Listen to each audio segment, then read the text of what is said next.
এইসব ভাবতে ভাবতেই ফজরের আজান দিয়ে দিল। নামাজ পড়ে 1 কাপ চা নিয়েই ছাদে গেলাম। ছাদটা পরিষ্কার করলাম। এরপর মায়ের কাছে গিয়ে রাতের ঘটনা বলতে গিয়েও বলতে পারলাম না, কারণ মা এটা শুনলে এ বাড়িতে আর আমাদের থাকাও হবে না। তাই ভাবলাম নিজেই রহস্য উদ্ঘাটন করব। বাহিরে গেলাম। কিছুটা পথ হেঁটে চারিদিক টিন দিয়ে তৈরি খুব ছোট্ট একটি ঘর দেখলাম। গিয়ে একটু পানি চাইলাম। বৃদ্ধ মহিলা আমাকে দেখেই বললেন, তুমি ওই পুরান বাড়িটিতে এসেছো না? আমি একটু হেসেই জবাব দিলাম, সবাই তো বাড়িটাকে ভূতের বাড়ি বলে, আপনি বললেন না যে? তিনি উত্তর দিলেন, ভূতের বাড়ি অন্য সবার কাছে, আমার কাছে নয়। আমি কিছুটা অবাক হয়েই জানতে চাইলাম, কেন? তিনি কোনো মতেই সবটা বলতে চাইছিলেন না, তবু অনেক জোর করলাম। তারপর কিছুটা বললেন, আমিও ও বাড়িতে কাজ করতাম। কর্তা ছিলেন বাংলাদেশি, তবে তার স্ত্রী ছিলেন বিদেশিনী, অর্থাৎ বেলারুশের কন্যা। ভালোবেসে নিজ দেশ ছেড়ে বাংলাদেশে চলে এসেছিলেন। খুব মিল ছিল দুজনের। বাংলাদেশে যুদ্ধের পর বউকে নিয়ে এসেছিল। এখানে বাড়িটাও দুইজন মিলেই নিজেদের পছন্দেই বানিয়েছিলেন। আমার মা ওই বাড়িতে কাজ করা শুরু করার পর মাঝে মাঝে মায়ের সাথে যেতাম। ওই বাড়ি আমাকে তারা খুব ভালোবাসতেন, কারণ তাদের কোনো সন্তান ছিল না। আমার বয়স তখন প্রায় 10 থেকে 12 বছর হবে। হঠাৎ একদিন মা ডায়রিয়া রোগে মারা যান। একা হয়ে গেলাম, কিন্তু তারা আমাকে তাদের বাড়িতে নিয়ে গিয়ে নিজেদের মেয়ের মতোই আদর করতে থাকলো। আমি তাদের স্যার ম্যাডাম না বলে মা বাবা ডাকা শুরু করলাম। দেখতে দেখতে অনেকগুলো বছর চলে যাওয়ার পর তাদের কোল আলো করে ফুটফুটে দুটো যমজ মেয়ে হলো। সেই আনন্দ বলে বোঝানোর মতো না। তারা দুজনে যেন আকাশের চাঁদ পেল হাতে। এত বছর পর সন্তান, তাও আবার যমজ। বাবা তার আদুরে মেয়েদের নাম রাখলো মোনা আর লিসা, আর তাদের নামই বাড়ির নামকরণ করলো মোনালিসা। তারা দুজনেই আমাদের সবার চোখের মনি হয়ে উঠল, আর দেখতেও তাদের মায়ের মতোই বিদেশিনী।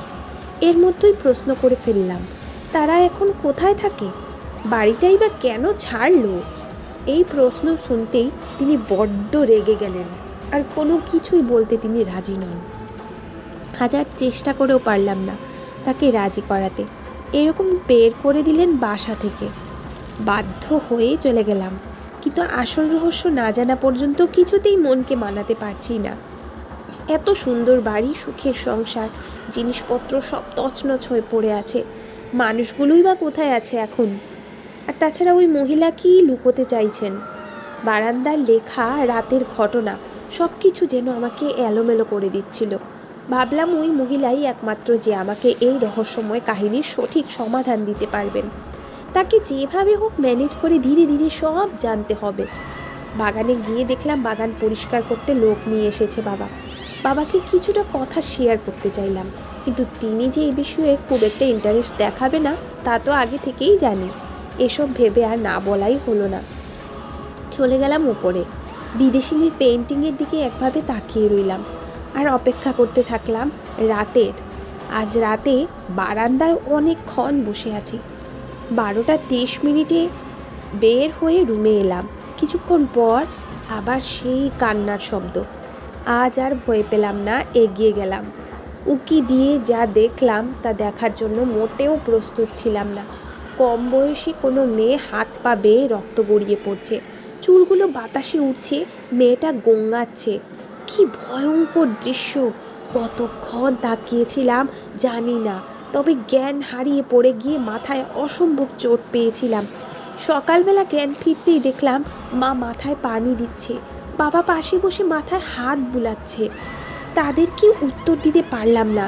কেন জ্ঞান হারিয়ে ফেলেছিলাম? প্রেশার লো হওয়ার কথা বলে কাটিয়ে দিলাম। বিকেলবেলা আবার চলে গেলাম সেই মহিলার কাছে। গিয়ে জোর করে সব ঘটনা বললাম। মহিলা আমাকে বলল, হয়তো সেই মেয়েটি আমাকে কিছু বলতে চায়, তাই বারবার আসছে। আমি বললাম, আমাকে পুরনো সব ঘটনা খুলে বলুন, আমি জানতে চাই। তিনি কিছুক্ষণ ভাবলেন, তারপর বলা শুরু করলেন।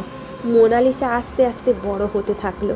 ওরা আসার পর থেকে আমার আদর কমে গেলেও আমার তাতে কোনো আফসোস ছিল না, কারণ মোনা আর লিসা আমারও চোখের মণি ছিল। এত সুন্দর দেখতে ছিল ওরা যে কেউ দেখেই ভালোবেসে ফেলবে। দেখতে বিদেশিনী হলেও আমাদের মতোই গড় গড় করে বাংলা বলতো, কিন্তু ওদের মা ওদের মতো করে বাংলা রপ্ত করতে পারেনি। ওরা যখন 15 থেকে 16 বছর পেরোলো, ওদের বাবা মায়ের প্রায় ঝগড়া দেখতাম, কিন্তু কী নিয়ে ঝগড়া করতো তা বুঝতে পারিনি। এদিকে মোনার সাথে সব বিষয় নিয়েই লিসা ঝগড়া করত। সুখের সংসার যেন ধীরে ধীরে জাহান্নাম হয়ে গেল। আগের মতো ওদের সাথে আর কথা হয় না।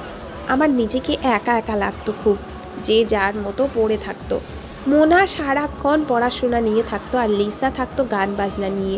ওর শখ ছিল গানের। ওরা 18 বছর পার হওয়ার পর জানতে পারি লিসা সম্পত্তির ভাগ চায় মোনার সাথে, সে এক বাড়িতে থাকতে চায় না।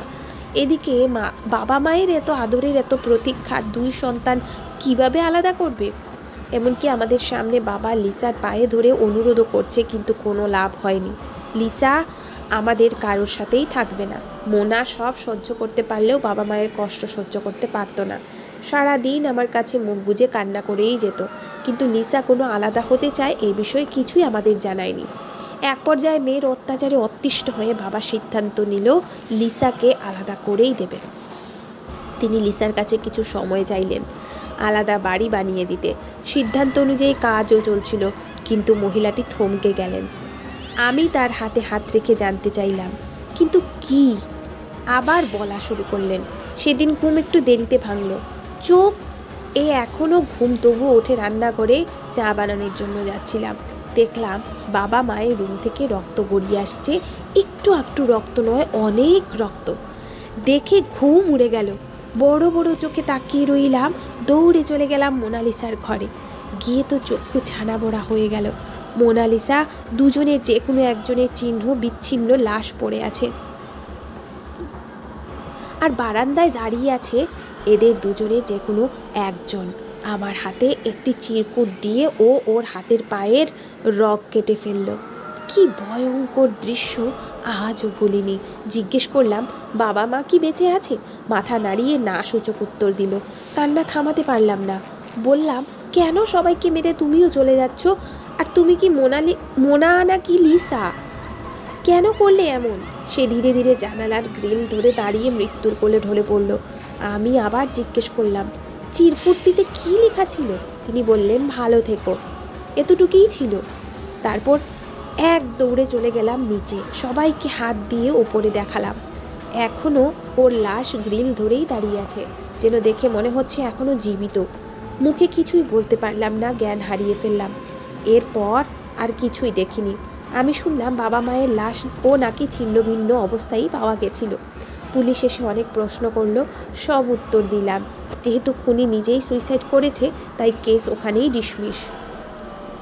আমি বললাম, কেনই বা মারলো? আর মোনা বা লিসা, এদের মধ্যে কে এতগুলো খুন করে নিজেই সুইসাইড করলো? এই রহস্যের সমাধান কেউ করতে পারলো না। তিনি বললেন, মোনালিসার জন্মের আগে থেকেও বাড়িতে থাকতাম। যেহেতু আমি পারিনি এই রহস্য উদ্ঘাটন করতে, আর কে পারবে? এবার যেন রহস্য উদ্ঘাটনে আরও বেশি মারিয়া হয়ে উঠলাম। যেহেতু কেউ বেঁচে নেই, সেহেতু এর সমাধান এত সহজ নয়। তবু আমাকে জানতেই হবে আসল ঘটনাটা কি। কেন লিসা আলাদা হতে চেয়েছিল? আর সেদিন কে বা বাবা মা বোন সহ নিঃসিংহ খুন করে নিজেও আত্মহত্যা করলো? আর প্রতি রাতে কে আসে সেই বারান্দায়? কী বা বলতে চায় আমাকে? এসব ভাবতে ভাবতে যেন পাগল হয়ে যাচ্ছি।